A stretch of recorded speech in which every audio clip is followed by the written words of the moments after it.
That's good. I think I can say good afternoon with the brother, with the venerable and Bhikkhunis, Sayadaw and lay friends.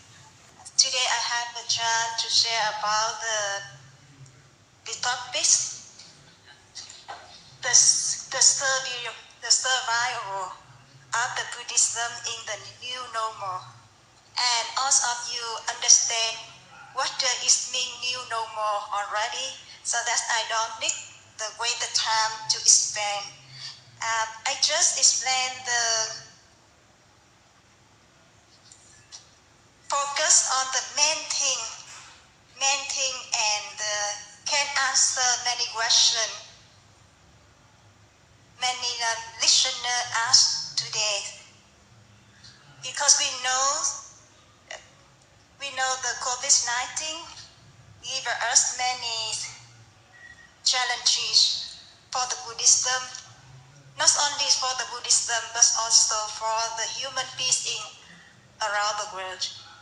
So thus, we have many challenges, but I think the first is the suffering about the COVID-19, physical suffering, and affect to the mental suffering too. And after that, affect to the Buddhist education. So that we have some three main points today, and three main challenges can see when we see, and we can understand.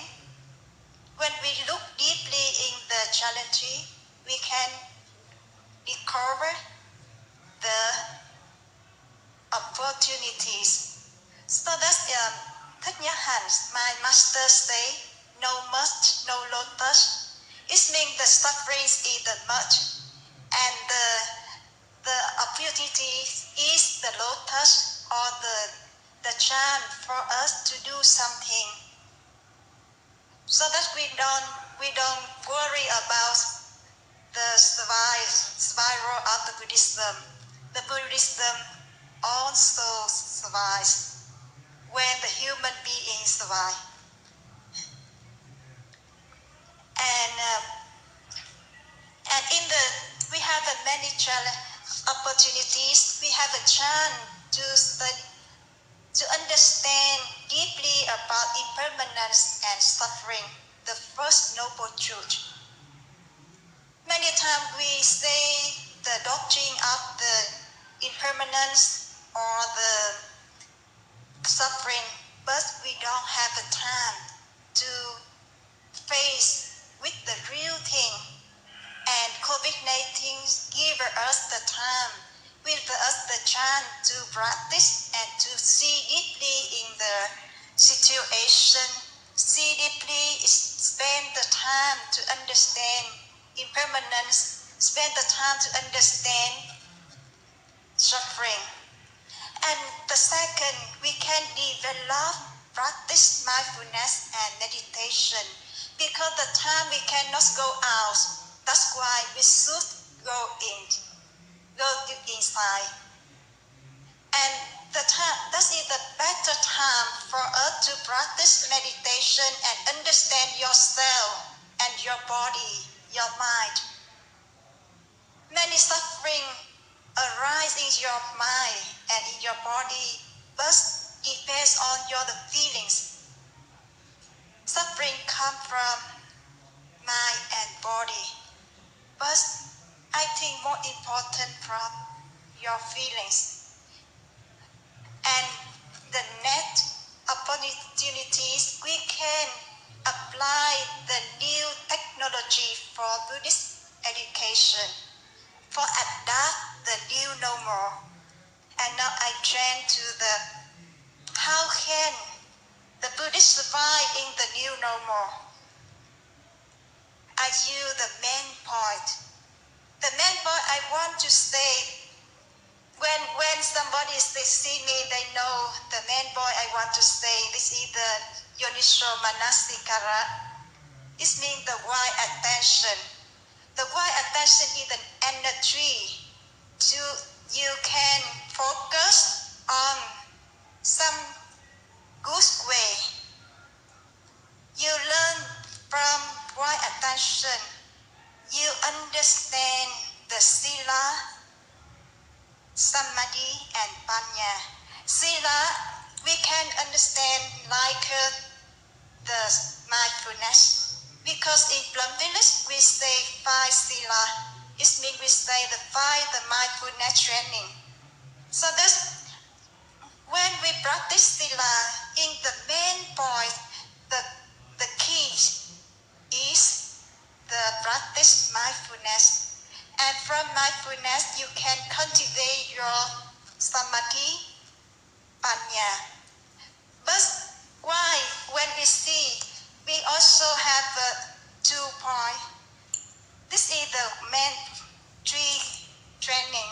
Also in Mahayana, we also have a 3 training. It is from Sila, Samadhi, Panya, but we develop. From when you practice Sila, you should have a compassion, because compassion is give you know, you love, and you don't want to make suffering, and you practice Sila. So that's Sila and Mahayana develop compassion. If we practice Sila without compassion, it means you practice not wisely. Because when you practice Sila, Sila also brings compassion inside. And when you want to have the practice Sila, practice compassion, you should be patient, kanti. And when you have a 3 factors like this, and you can develop your mind into the wisdom. And the wisdom in the Mahayana, we say the emptiness. But the term emptiness in here were quite difficulty, and so that I train a little bit. The main meaning of the emptiness is the dependence origination. It means this is because that's it. And when you lead each other, we not lead alone. We lead with everybody. When you see in your body and your mind, you just see you are like I am, Bhikkhuni, the Ingim, but not real. I am come from many conditions, manifest, come from the 5 khandhas, come from the mother, the father, come from the ancestor, and come from many things. And sometimes when I stand here, the MCU eating fix me. My friend help me, and many supporter. Can I survive? That is, I am not only one. I am I am inter is. You are in me, and I am in all of you. So that's when I stand here. I speak, but I am not speak for myself. I speak for everyone around the world. I speak for everyone, my brothers, my sister, because all of you inside of me, and we just use the voice of myself to say anything. So that's the main thing. I conclude the Buddhists will survive if we have the 2 factors, the wise attention and mindfulness. But if you don't apply wise attention, mindfulness into daily life, you cannot survive.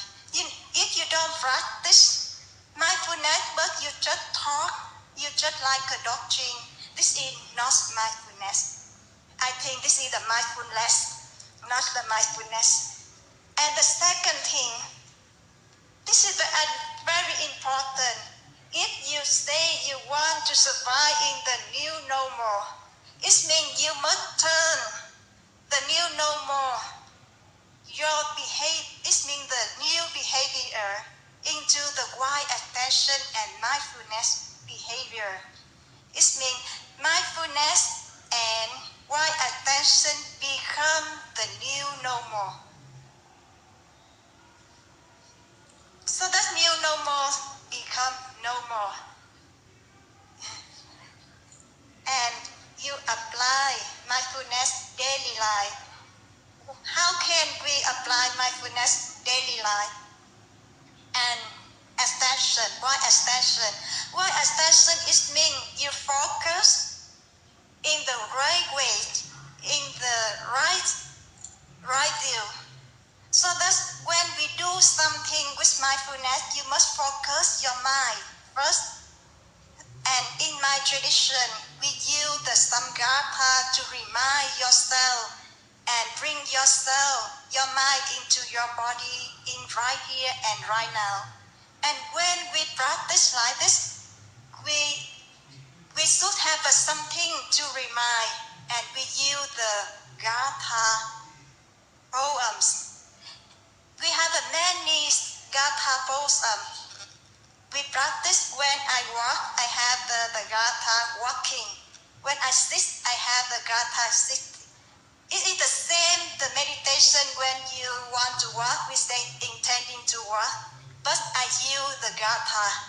Or when you sit, you say the intending to sit, intending to walk, intending to eat, but I use the Gatha because the Gatha have the deep meaning and puts inside the wisdom, the compassion. So thus we have many Gatha, but this is the three Gatha I composed for the new normal. Because in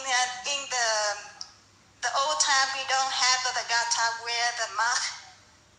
We don't have the Gatha. We have the Gatha for the hand washing. This is the old. But we don't have the Gatha for the waist mat. And I compose consciously wear a mask is to protect mind, protect life, practice compassion for yourself and for humanities. So that's when you just wear the mask, you protect yourself and protect for humanity. Or washing the hand, or you do some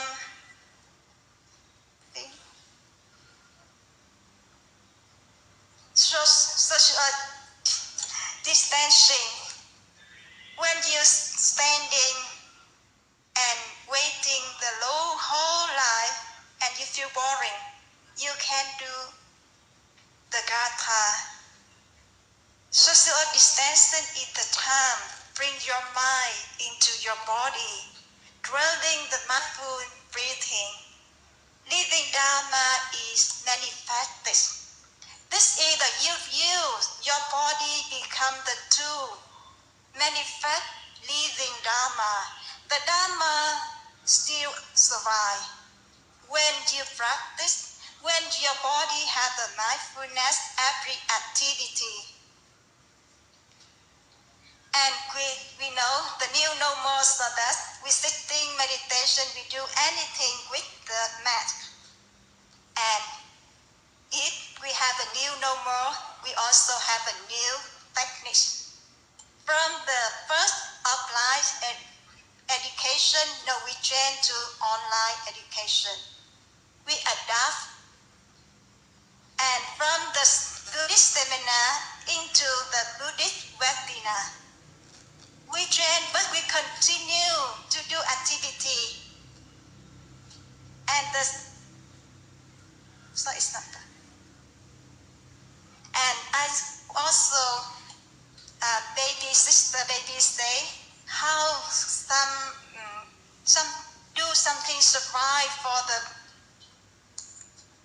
some burger in the COVID-19 social distancing and some birder cannot survive. But in Vietnam, we do some model. For example, we open the supermarket, zero dinom dong. It means the free. And very interesting that in the temple, everyone can come and we can do the free rice ATM. It means that we just come and to put and we take it free the marks to anything we use at ATM. This is the way we do charity, we do dana, but the very interesting and give survive to do anything. And very interesting, you see, in Vietnam we have the slide. If you have the difficulty, please, you see them. But if you have the enough, please give the opportunity to those who are more difficult. And when you read this and you understand, if you need, you take. If you don't need, you give the other. That is the way we survive and we continue activity for the new normal. And now I go to conclusion. If you want for the Buddhism to survive in the new normal, we need just only to the first practice mindfulness and quiet attention, because this is the two factors cultivate sila, samadhi, and panya.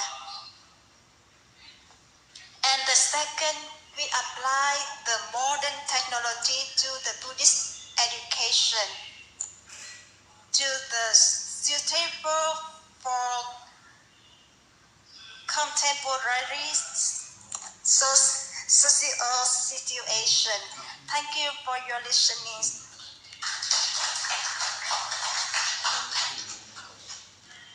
All right, thank you very much, Bhikkhuni Doleanti from our college, IBSC, our PhD Buddhist study candidates. So for the next sessions, many questions when I come. Any questions here?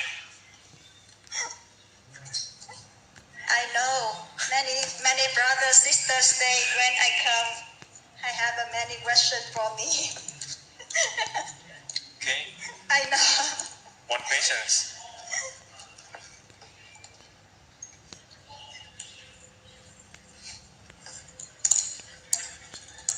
Yes, thank you so much, Speaker Bhikkhuni, the leader in Vietnam. Yeah, most people talk about to survive, Buddhism survive. It's a new normal practice meditation. And a lot of people, they lazy to practice meditation. Yes. And my question, all right, to answer for you, how can we motivate to the people practice meditation to be happy? Yes. Thank you so much. Yes, it is very important. Because I have some friends, they are also lazy meditation. They just sitting 5 minutes or 10 minutes, they cannot. First meditation, not only sitting meditation. We have many kinds of meditation. With me, meditation, we can, for the ladybird, I can teach them singing meditation. I can teach them washing meditation or walking meditation. Washing meditation is mean that when you wash your clothes or you wash the dishes and you contemplate your moving body and you bring your mind, your body in right here and right now. So that's we must divide the people who they are very active, they cannot sitting. We can use another. Ajahn has said this is the active mindfulness, active meditation and passive. Passive is mean that just sitting and contemplate. But we also to do activity with mindfulness opportunity, but carefully and bring your mind into observe your movement as right here and right now, so that you can apply. Oh my gosh, Ajahn, please. Please.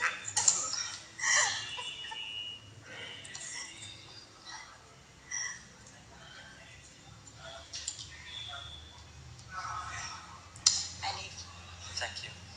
I have a question. I have one person who very sick in hospital, and how to tell her about how to apply Dhamma to people.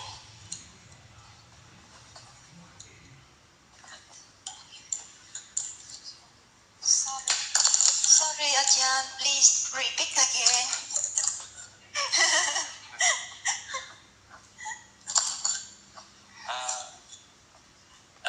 Have someone at hospital very sick, how to apply Dhamma to tell her.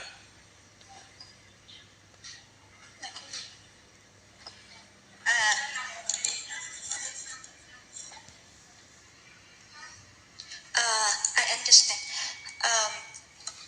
Someone, when they sick and you want to go to the hospital to give a Dhamma talk for them, is mean like this?